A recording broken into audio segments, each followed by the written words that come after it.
hadlang ang katandaan para hindi mag-aral. Hanggat buhay ka pa, lalong-lalo na kung minamaliit ka ng mga taong nasa paligid mo, pamilya mo mismo, no? Kasi matanda, pwede aaral, huwag kang hihiya. Ako bakit tanda ako, aaral ako. Hindi ako hiya. Aaral ka muna, tapos graduate ka na. Graduate na ako. Nung nakita ko si Nana Ellen na graduate, parang tumaas yung dignidad niya. Huwag mong intindihin kung ano man yung mga sinasabi ng mga kaklase mo, mga nasa paligid mo, family mo na wala kang mapupuntahan. I-push mo lang na makapag-aral ka ng mabuti.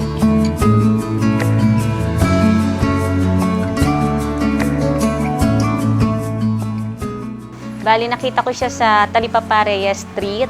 Bali, nagtitinda siya doon ng ice candy sa harapan ng bahay nila Pastora kasi naglulutong ulam doon.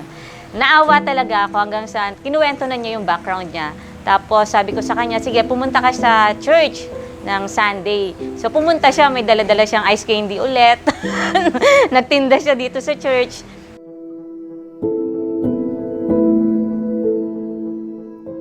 Pagkatapos niya sa school, magtitinda siya hanggang gabi yon. Tapos darating siya na may pasalubong siya sa amin ni Pastora. So hindi siya pabigat pagdating sa mga gastusin. Hindi siya pabigat na inaakala ng ibang tao.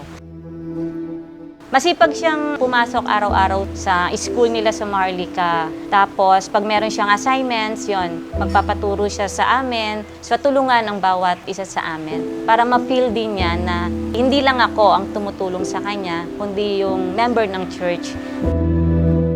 Mabait po sa akin. Kasi dati, laboy-laboy lang ako. Salamat po, Mami Apple. Natutuwa kami na nag-i-improve siya ngayon. Dati, yung pananalita niya, puro dulo lang. Talagang hindi mo siya maintindihan. Kahit dun sa mga pinupuntahan niya, marami na daw nagbago kay Nanay Ellen. Walang makakahadlang sa relasyon nating dalawa kahit hindi kita kadugo. Si God ang tunay mong ama, kaibigan mo. So maraming salamat din dahil hindi lang ikaw ang may natututunan sa akin, kundi ako rin mismo. Thank you po, Senator Alan Cayetano, tsaka kay Mayor Lani Cayetano. Kami po na talagang may mga estudyante, talagang nagpapasalamat po kami, lalo na din sa mga kagapay sa scholarships. Inuuna nyo ang Diyos, inuuna nyo ang mga tao na nangangailangan. Ellen Rivera.